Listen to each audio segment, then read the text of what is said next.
Hello, everyone. I'm here today having an interview with Cynthia Choi, the director of the Chinese for Affirmative Action.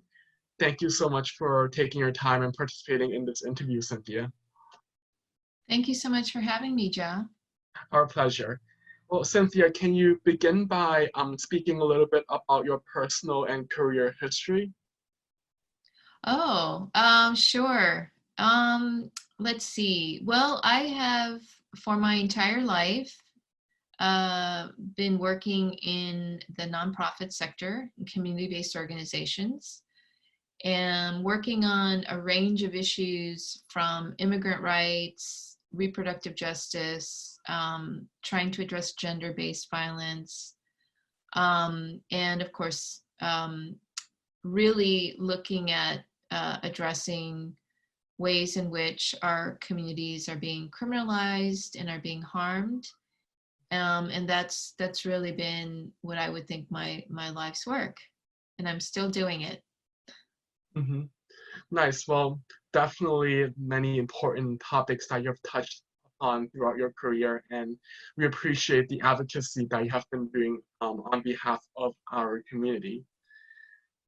And so part of, as I've mentioned, our One World COVID-19 collection is to document Asian American experiences during this pandemic. So I'm wondering whether you can share about any feelings or emotions or even thoughts that you have that have been recurring throughout the past few months as we were experiencing this pandemic. Well, these are unprecedented times. Certainly in my lifetime, I have not witnessed this level of suffering and pain, and just the realization that we have public institutions and governments, systems that have really failed us. And this time has also exposed all the myriad of ways in which many of our communities, poor communities, communities of color, are disproportionately impacted by the pandemic. I think that this time, this unprecedented time, has been a reminder that we need to come together as a community to really address, I think, long-standing issues of inequality. This has been an affirmation that, and a reminder that the health, the well-being of our communities need to really be driven and defined by us. And I think it's a reminder that we need to develop alternatives to current responses, and at the same time hold our government responsible for protecting and ensuring the civil rights and human rights of everyone. And so in that way, it is an affirmation that the work that we are doing is necessary for our survival and in order for us to be whole. Mm-hmm. And on a more personal level, have you yourself experienced or witnessed any forms of xenophobia or hate instances in the past few months? Well, I have not personally encountered a hate incident or discrimination. But of course, through our work with our partners in Stop API Hate, I have read scores and scores of accounts of people who have, and certainly have talked to victims and survivors as well. So in many ways, I have felt the pain and the hurt that many have come forward to tell their stories. And I feel like that those stories are a part of me. Mm-hmm. Right, the Stop AAPI Hate will definitely be a big topic of our conversation. But before I ask about that, would you be able to give us a quick introduction to the Chinese for Affirmative Action, your organization's history, as well as some of the initiatives that has been led by your organization in the recent years? Sure, I'm so happy to. So, like many community organizations, CAA was founded by student activists, social workers, community leaders who saw a need to form an organization that would help to fulfill this vision of a multiracial democracy. And they felt very strongly that that Chinese Americans and Asian Americans had a role to play in ensuring that that everyone has access, that everyone has an opportunity to thrive in this country, and that your immigration status, your ethnicity, race, your ability to speak English should not be a barrier. And so for over 50 years, our work has always been about trying to create systemic change, to try to address immediate needs of our community members, and to ensure that our voices and our understanding of how structural racism affects our communities drives the work that we do through community education, leadership development, policy advocacy, and again, through our direct services. So through all those different strategies, we have worked on advancing educational equity, immigrant rights, language access, and language diversity, and advancing racial justice, which is where our Stop API Hate work comes out of. Mhm. And how would you describe the way your organization's missions and efforts have been received by the community? Do you think there's a larger and broader understanding amongst the Asian American community nowadays about the importance of the work that the Chinese for Affirmative Action has been doing? Well, I think throughout our history, what I have been told by our historians and our early founders is that there was a time, and continues to this day, where there are some members of the Chinese community or Asian American community that may not have been supportive of the work that we were trying to do, either because we were talking about challenges within our community, whether it is our tactics and our approaches in terms of government accountability.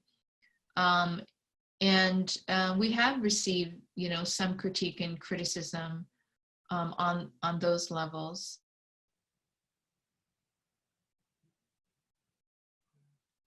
Sorry, Cynthia. I think your audio and video is frozen. Uh-oh, sorry. It's all good now. Okay. Yeah. So what I was going to say is that at different times in our history, we have had community members who've not been supportive of our position. For example, around desegregation of schools, certainly on our position around affirmative action. That has been a controversial issue within our communities. But we stand by our positions and the work based on principle, based on this idea that there is enough for everyone. And what we need to work towards is breaking down those barriers and the divisions that really serve to work against us. Mhm. And without going too deep into the topic or debate, would you be able to tell us a little bit about the CAA's stance and understanding around the topic of affirmative action? Sure. Our position has always been that affirmative action programs, which merely states that we should consider race among many factors with regard to education, contracting and public employment should be a consideration, especially when we recognize historic discrimination and structural racism.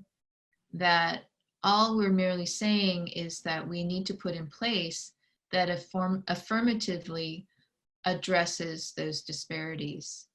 And so that has been our lifelong work.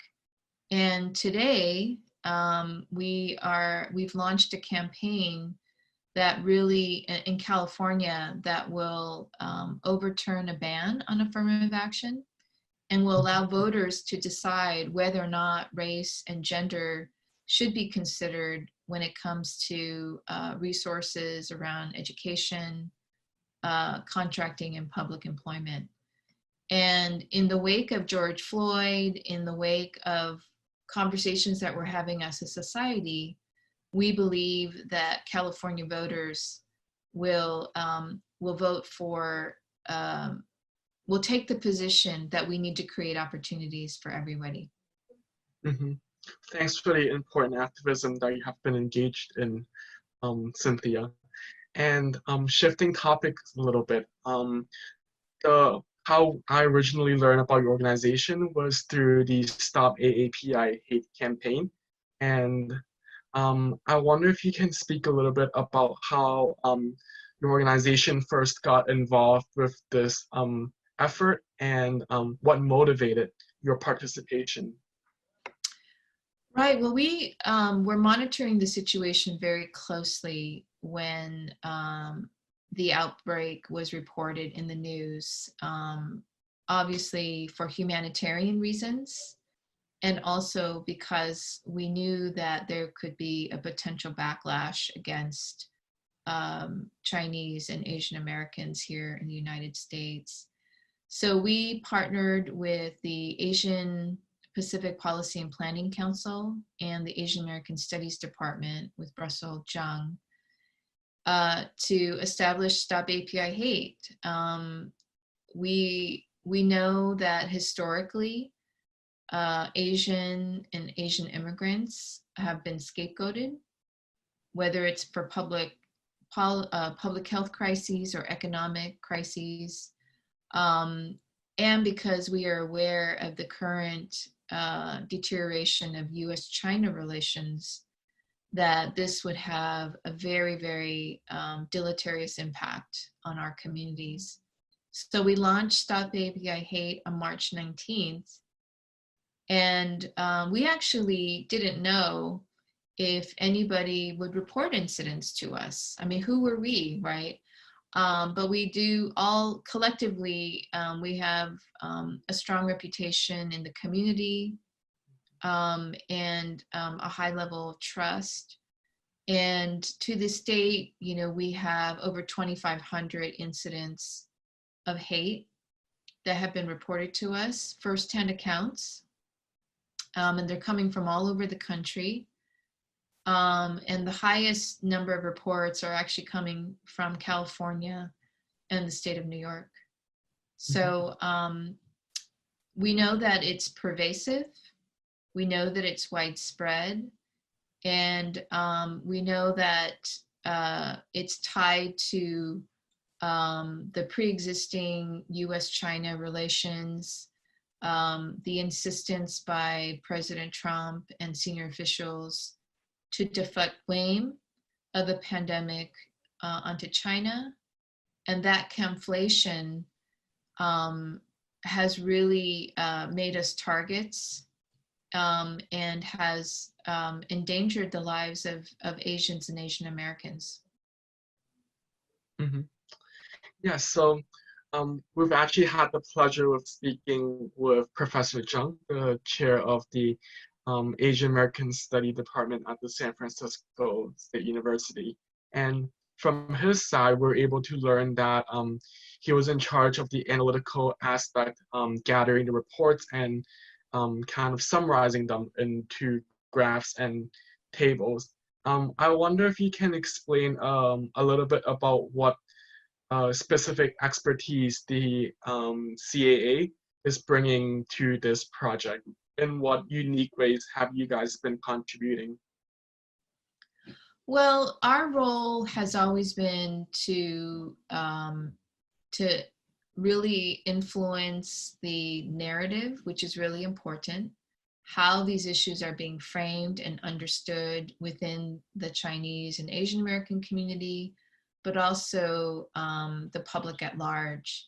And so that's been very important to us to keep connecting the dots and to connect the interpersonal violence that Asians and Asian Americans are encountering with harmful policies by this current administration. And that's the expertise that we bring to the table, including the fact that we are engaged in government legislative advocacy work and working with impacted community members on these issues. So that's what we bring to the table, and that's why I think our partnership has really worked.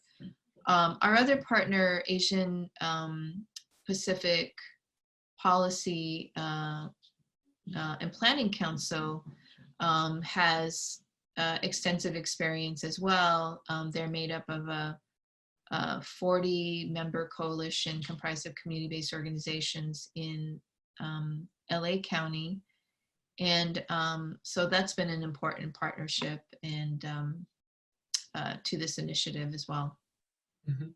And Cynthia, do your organization have any plans to gather these hate instances reports and then package them into any sort of petition for changing for new policies or changing existing ones? Basically, how do you plan on utilizing the precious information you've gathered throughout this campaign and Right. move forward in the future? Right. So what's really important is that, which is why we wanted to create this reporting center and get firsthand accounts, is we wanted to understand truly what was happening. So I wanted to share that, you know, a majority of these incidents are what we would consider verbal harassment. And they're horrific, they're dehumanizing, and you know, they're psychologically, you know, very harmful to folks who encounter this. Being blamed for the coronavirus, being attacked while you're going grocery shopping, and trying to serve. Sorry, Cynthia, I think we're having some connection issue. It might fully be my fault. Let's see. Harassment constitutes Apologies. as, that's okay, constitutes as verbal harassment. And a smaller percentage is what we would consider physical assaults and potential civil rights violations. So majority of these cases are not what we would consider hate crimes in the legal sense. So crimes that are committed that are racially motivated or motivated by gender or by someone's religion. And so there really isn't a police response.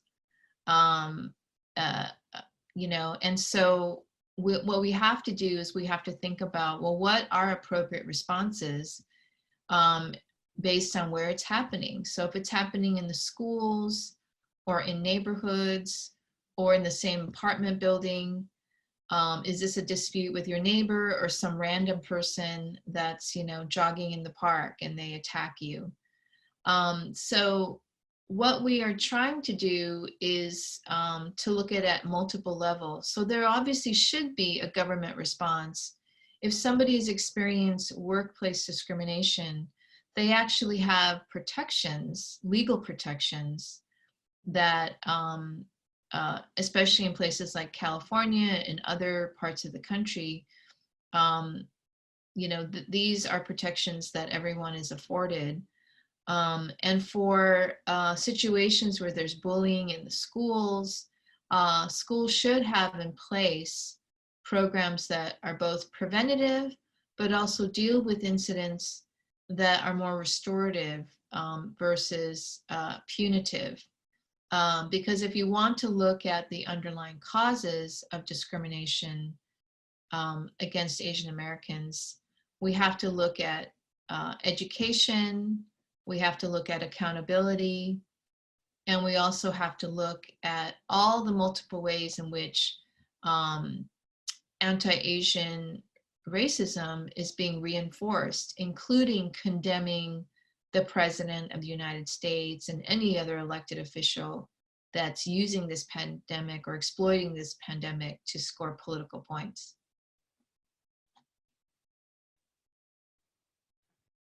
Yes, I was muted. I do recall that one of the other question I asked you was about the continuation of this campaign even after the pandemic has ended. Do you plan on gathering these reports as evidences for new policies or revising old ones that are unjust? Yes, absolutely. Unfortunately, we think that the rise in anti-Asian hate will be lasting. I mean, think about after the Vietnam War, or think about, after the internment of Japanese Americans, or even post 9/11, if you want to look at more recent examples. The hate towards the groups that were targeted and criminalized, and where we were told to think of as being suspicious or untrustworthy or a threat, they continue to be targets of hate long after that triggering incident. So this is something that I think is going to be with us for a very long time. I mean, just imagine it's both a public health crisis and an economic crisis. And there really hasn't been anyone in the world who has not been impacted by COVID. And so we really have to address this campaign to blame China and the conflation that happens between blaming a government and blaming people. And so this is the work that we really all need to be engaged in. And it's not just a problem that Asian Americans need to fight. We need to have the entire society. This is a collective problem, just like the collective problem of police brutality against Black Americans. This is a societal issue. It's not just something that should be the burden of the Black community. Mm-hmm. And yes, I do agree that this will be a continuous and ongoing effort because even though the pandemic might dissipate within hopefully very soon, right? The racism that has brought into light the fact that we as Asian American, our identity here in the United States is quite conditional on the political atmosphere. I think these issues will not go away anytime soon. It's even, I would say, more lasting than the virus itself. So thanks for your continual advocacy for our community. I would also like to ask, what challenges have you been facing during this campaign, you and your organization?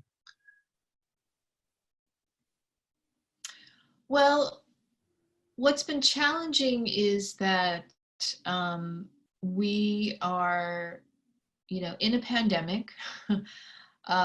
We are trying to be, responsive to all the different ways in which there has been a backlash, everything from the interpersonal attacks, and trying to make sure that we continue to raise awareness about this issue, as well as the anti-immigrant and anti-immigrant policies that are coming from this administration.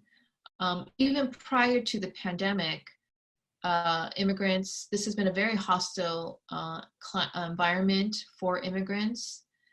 There's been a concerted effort by this administration to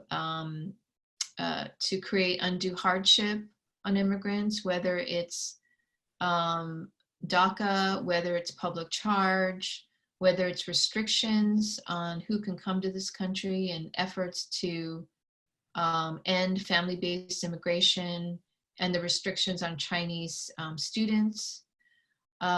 So these are all efforts, and they're all a concerted effort. Again, and with the upcoming elections, we believe that that type of rhetoric and those efforts to try to blame China, and again, the conflation against and attacks against Asian Americans will continue. Mm-hmm. And it's precisely within all these political charge atmosphere and issues that make the reporting very, very essential, because Right. the way I understand it, it's you have politicians speaking, you have white supremacists and other racist individuals taking to the platform and spreading whatever their ideologies may be. Right. But then it's equally important to hear from the victims, the people who have been reporting the hate crimes to your center. Jack, can you hold for 1 second? Somebody's at my door. Is Sure. that okay? Okay, sorry about that. Sorry.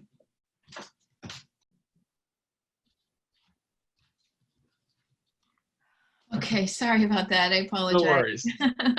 So, speaking of politicians taking to the platform, have you had a chance to read Andrew Yang's op-ed on his perspective about Asians having to demonstrate their Americanness, having to sport the colors red, white, and blue?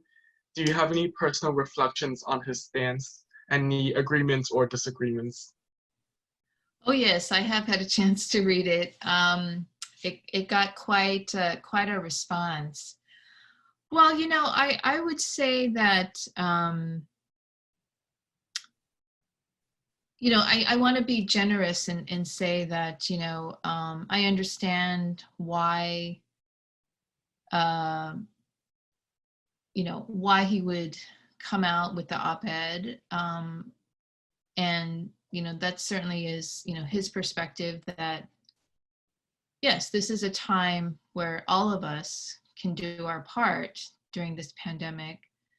But I would say that it is not on us as Asian Americans to somehow prove our loyalty.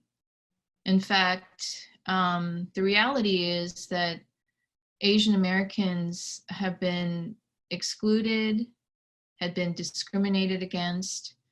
And regardless of your status, whether you're an American citizen, undocumented, or here on a temporary basis, no one should face discrimination and hate based on their ethnicity or national origin.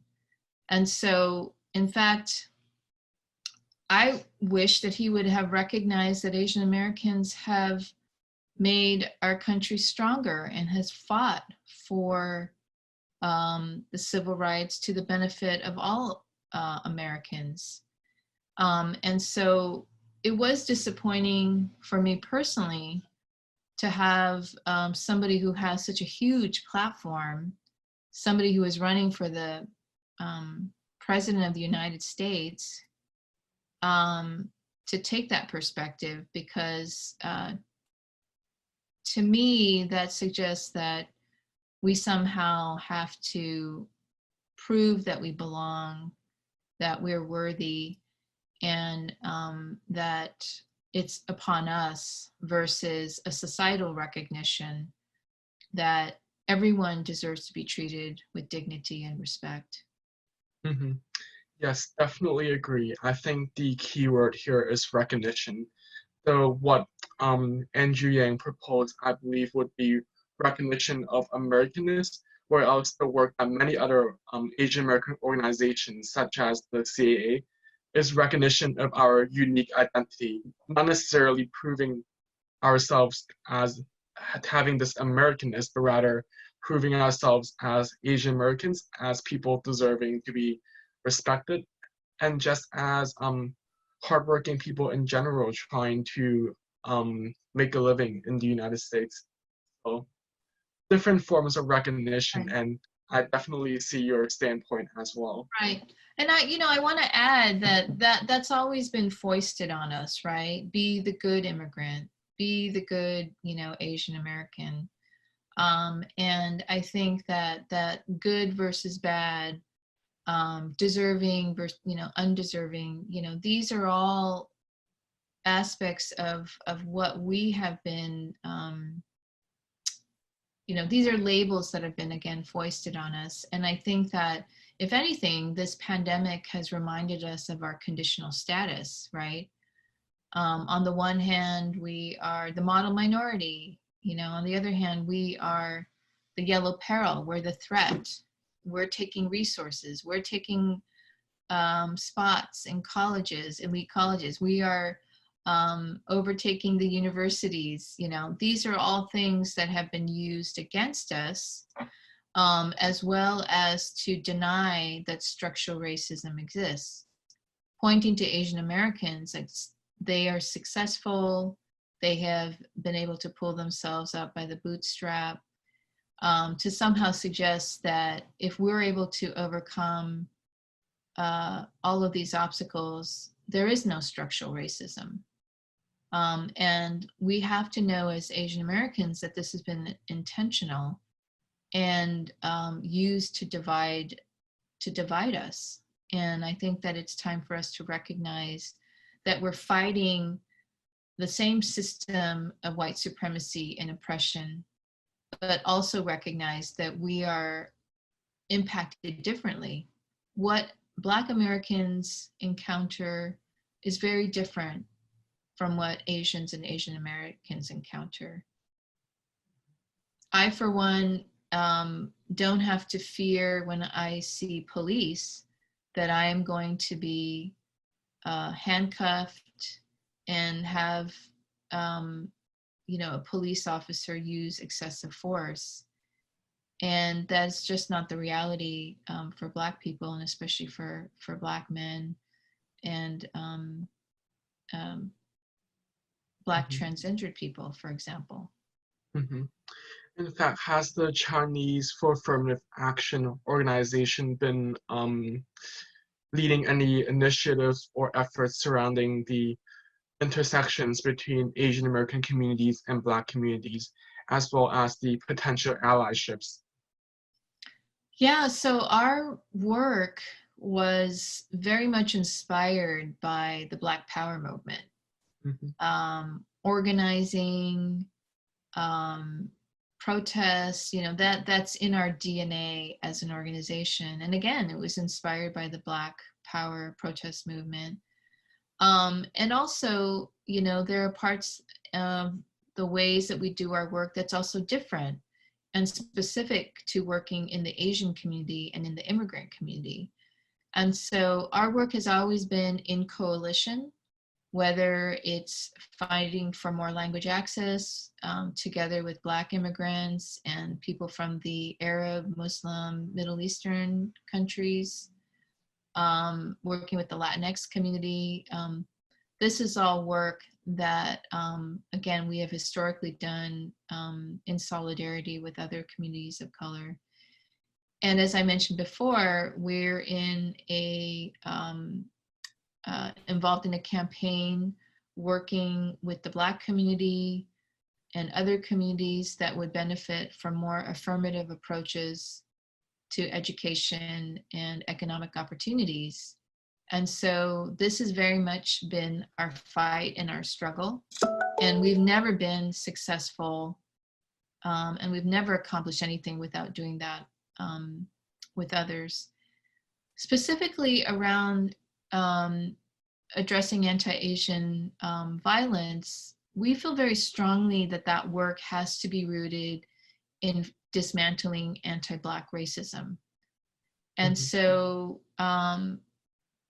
each community has a different context and different realities.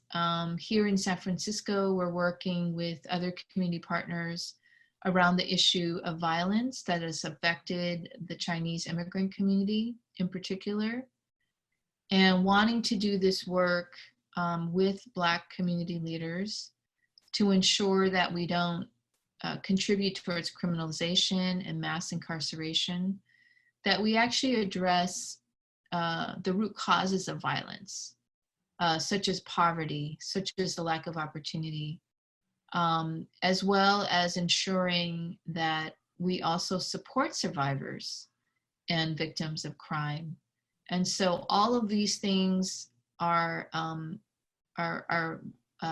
areas of work that we're really supporting and investing in. And there are no easy answers, no quick fixes. But we do believe that now more than ever, there is openness to reimagine and redefine community safety. And it's on us to really try to do that work. Mm-hmm. And Cynthia, on a more personal level, I would like to end this interview by asking, how have you been coping with all the tumultuous events of 2020? Are there any hobbies or favorite activities you like to do to relax? Wow, that's such a great question. I'll be honest, this has been a very, very trying 4 months. When I think about how much suffering, how much pain um, our communities are enduring right now, I'm extremely proud of the work that CA is doing and the work we're doing with our partners to meet the immediate needs of our community members. Simple things like grocery gift cards so that people have enough food to eat, assistance with unemployment insurance, helping community members with their questions around immigration, and the fight that we're all engaged in to address racism. So it's very, very heavy work, long hours in front of Zoom. But I think I've been extremely inspired, and I do this for my children. So some of the things that that sort of keep me sane is, I have to create boundaries, and make time for dinner and cooking together and just spending time with my family and my kids and trying to get outside as much as we can. So these are things that I think are really, really important. Self-care and just making sure that, we take care of ourselves and sustain ourselves for the long haul. Mm-hmm. And has it been challenging working from home in the recent months? Oh, it has been because there's no boundaries, usually it's like, you're able to compartmentalize your work and home life. But I'm not complaining because I have a home, I have a job, I have access to lots of different things that enable me to work from home.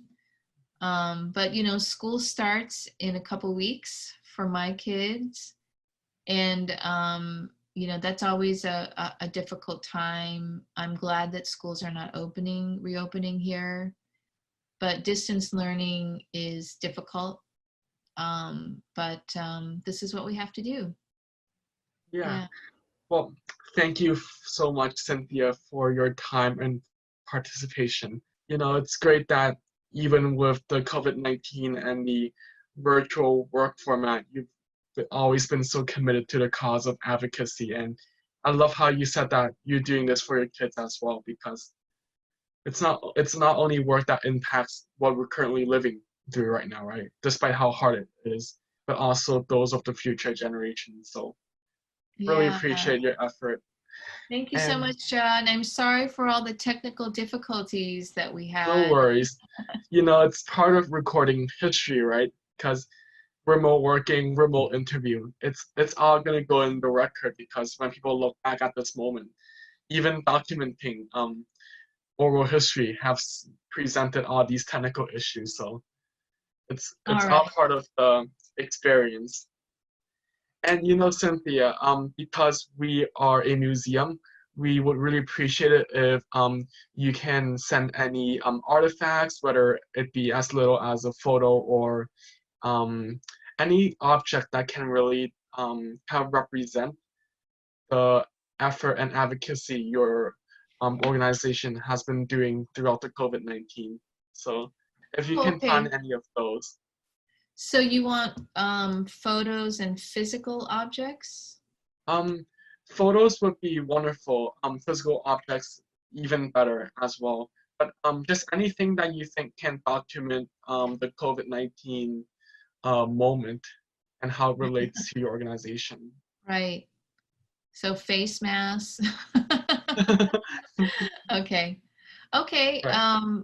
I will definitely think about that. We actually have, we're trying to do census right now. Hmm. Imagine that, trying to do census count during a pandemic. I can send you some of those things, maybe some photos. Yeah, Yeah. that'd be Okay. great. Okay. Although we're only accepting digital submissions currently, due Sure. to the virus, and so definitely won't accept face masks. Okay, so we'll um, just I'll send you some sure. digital photos. I mean, Hmm. that's redundant. I'll send you some photos digitally, I think. Yeah. Okay? Okay. Thanks, Cynthia. All Wonderful right. Take speaking with care. you. Take Thank you, care. Cha.